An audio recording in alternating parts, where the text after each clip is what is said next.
Hello everyone, so today's topic is about care and management of new calves and heifers. This is a topic under livestock production which is very important topic of agriculture. So firstly I will talk about calves and then move on to heifers. So सबसे पहले you have to know that calves and heifers के बीच में difference क्या होता है, right. सो calves क्या होते हैं? काव्स होते हैं, काउ बेबी को बोला जाता है, ठीक है। ये होते हैं इमेच्योर, ये यूजली इमेच्योर फीमेल्स होती हैं। वेराज हीफर्स क्या होते हैं? हीफर्स वो वाली, हीफर्स को भी काउ बोला जाता है, ठीक है। ये काउ बेबी है और हीफर्स को हम जो है काउस बोल सकते हैं। हीफर्स फर्दर काउस में ही कन्वर्ट होती हैं। अब हीफर्स क्या हैं? हीफर्स वो वाली कैटल्स होती हैं, फीमेल कैटल्स होती हैं जो कि एक दफ़ा बर्थ दे चुकी होती हैं अपने जो बेबी होते हैं, ठीक है। मतलब जो कैटल्स हैं उनको एक बारी वो बर्थ दे चुकी होती हैं। मतलब कि हम ये कह सकते हैं कि heifer are mature cows whereas calves are immature cows. Both are cows category of cattles but heifers क्या होंगी? फीमेल्स वाली। और calves में आपको मेल भी मिल सकता है और फीमेल भी मिल सकता है। सो आई होप आपको you will get to know what is the difference between calves and heifers. Now move on to its care and management. So first step क्या रहेगा? Remove the mucus from the nose and mouth. सबसे पहले जैसे ही काव birth लेता है, एक तरह की पैराग्राफ था जिसको मैंने पॉइंट्स में जो है लिखा है, ठीक है। सो पॉइंट वाइज समझना इजी हो जाता है एज़ कम्पेयर टू पैराग्राफ। सो सबसे पहले हमने क्या करना है, जो म्यूकस होगा, म्यूकस क्या होता है? फ्लूडी टाइप का मटेरियल होता है, ठीक है, जिसको हमने उसके नोज़ और माउथ एरिया से क्लीन करना है। किसके? काव के। कौन से काव के? न्यूली बोर्न काव के।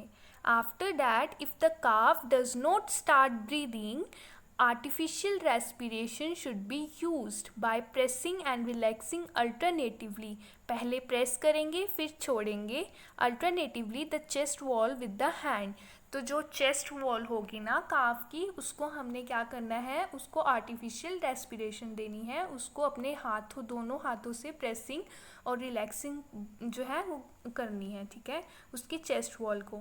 अनदर मेथड भी हो सकता है कि हमने जो रियर लेग्स होती हैं ना किसकी, ऑफ द काव, रियर लेग्स कौन सी होती हैं? रियर का मतलब होता है जो पीछे वाली दो लेग्स होती हैं, ठीक है, फ्रंट और रियर।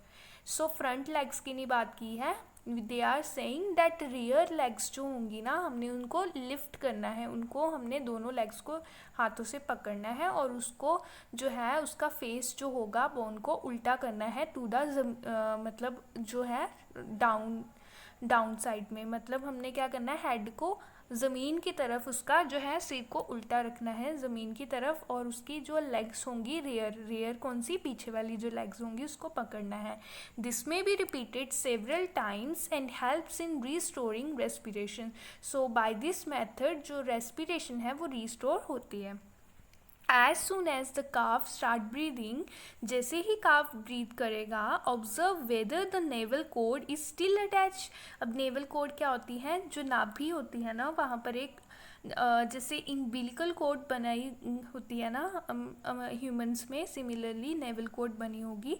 सो वो नेवल कोड को देखना है कि वो अटैच्ड है कि नहीं। अगर तो वो अटैच्ड है तो उसको हमने क्या करना है? उसको सेपरेट करना है। Now the navel code of the calf should be tied. उसको हमने क्या करना है? बांध देना है। कितना? 2.5 centimetre away from the body, ठीक है। हमने एक धागा लेना है, धागे से जो नेवल कोड होगा ना उसको 2.5 centimetre away from the body जो है बांध देना है। And cut about 1 centimetre below the ligature. और उसको जो है जो इम्बिलिकल बोल रही हूँ, नेवल कोड होगी ना, उसको काट देना है, ठीक है। नाउ अप्लाई, और जहाँ से हमने बताया क्यों जो है 2.5 इंच जो ये 2.5 सेंटीमीटर अवे क्यों किया है, ताकि जो ब्लीडिंग हो ना वो मतलब हमने उसको पहले बांध देना है ताकि जो ब्लीडिंग है वो ज़्यादा ना हो, ठीक है, जो ब्लड है वो वहीं पे क्लोट हो जाए। और जहाँ से ब्लड निकलेगा ना, जब हमने उसको काटना है तो ब्लड तो निकलेगा, ऑब्वियस सी बात है। तो अप्लाई क्या करना हमने, that time we have to apply tincture of iodine, ठीक है। टिंचर ऑफ आयोडीन जो है वो हमने अप्लाई करना है to the cut and repeat it to 2 to 3, जब तक वाउंड नहीं आ जाता, जब तक वो वूंड बन नहीं जाता ना, तब तक जख्म ना आने से पहले हमने उसको 3-4 दिन जो है टिंचर ऑफ आयोडीन से ट्रीट करते रहना है। दिस विल प्रिवेंट इन्फेक्शन, क्योंकि जो कट पोर्शन वहाँ से ब्लड निकल रहा है और ब्लड निकल रहा है तो इन्फेक्शन होने के there are more chances. So to get rid of infections, this method will prevent the infection, ठीक है। So that's why we have to apply the tincture of iodine. And if the cow does not lick the dry, this means कि जैसे ही birth होता है ना, उस time पे जो हमारा काव होता है ना, उसकी पूरी बॉडी पे म्यूकस लगा होता है, ठीक है। अब वो म्यूकस जो होता है ना, वो क्या करती है, जो फीमेल जो उसकी मदर होती है काऊ, ठीक है, वो उसको लिक करती है, ठीक है। लिक करने से उसकी पूरी बॉडी को ठीक ड्राई कर देती है। अगर ऐसा मान लीजिए कि वेदर ही ख़राब है तो उस टाइम पे क्या करना है कि जो हर्ड मैन होगा ना, जो कैटल्स की संभाल रहा होगा, हर्ड मैन ने क्या करना है, उसको क्लीन और ड्राई कर देना है। किसको, काफ को, जो न्यूली बोर्न, उसकी पूरी बॉडी पे जो म्यूकस होगा, जो फ्लूड होगी, वाइट फ्लूडी मटेरियल होगा, उसको साफ कर देना है। The next important step to follow is to feed. Next important step क्या रहेगा, फीडिंग का। And colostrum with the 15 minutes, within a 15 minutes after taking birth, calf have to feed the colostrum। तो colostrum क्या होता है, first milk होता है। colostrum first milk होता है जो 15 मिनट के बाद ही जो है पिलाना पड़ता है, किसको, to the calf of calving, and the calf should be fed with colostrum at the rate of 1/10 of weight body, and buffaloes में कितना देना पड़ता है, 1/15 of the weight of body, ठीक है। जो कैटल्स है उनका मतलब बताया है, काउस का डिफरेंस और बफलोस का। कोलोस्ट्रम कंटेनिंग, अब कोलोस्ट्रम देते क्यों हैं, because colostrum containing low fat, high protein, vitamins, minerals, form of balance feed, और न्यूबॉर्न काफ के लिए ये सारा जो सामान है, जो सारा ये स्टफ़ है, बहुत ही ज़्यादा इंपॉर्टेंट है। And this is why colostrum को जो है वो फीड करना पड़ता है। This helps to protect the cow against various diseases as it contain antibodies. Antibodies भी हैं इसके अंदर, ठीक है। Colostrum also help to eliminate the material accumulated in the digestive tract. जो उसके पेट में, डाइजेस्टिव ट्रैक्ट में जो भी फालतू का मटीरियल होगा ना, उसको सारा क्लीन करने में भी कौन हेल्प करेगा, colostrum.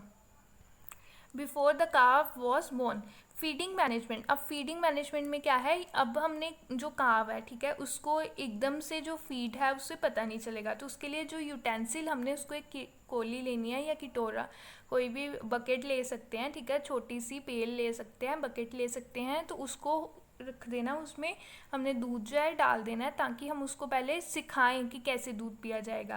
Utensil in which the whole milk और the milk replacer is fed to the cow must be clean after each feeding. और जिस बाल्टी में, जिस बकेट में हम उसको पिलाएंगे या जिस भी कटोरे में हम उसको दूध देंगे, उसको हमने हर टाइम साफ़ करना है जब भी हम उसे दूध देंगे, ठीक है, ताकि कोई इन्फेक्शन ना हो, क्योंकि न्यूबॉर्न बेबी है और उसको इन्फेक्शन होने के there are more chances. To teach a calf to drink from a open pail, pail क्या होती है, बकेट, बाल्टी को बोला जाता है, या वो मटेरियल जिस पे हमने दूध डाल के दिया। Place your finger in its mouth, पहले उसे अपनी फिंगर से पिलाएंगे। And after start to nurse lower its hand in head को, उसको नीचे उसकी मतलब पेल में रखेंगे ऑफ द वार्म मिल्क और मिल्क रिप्लेसर।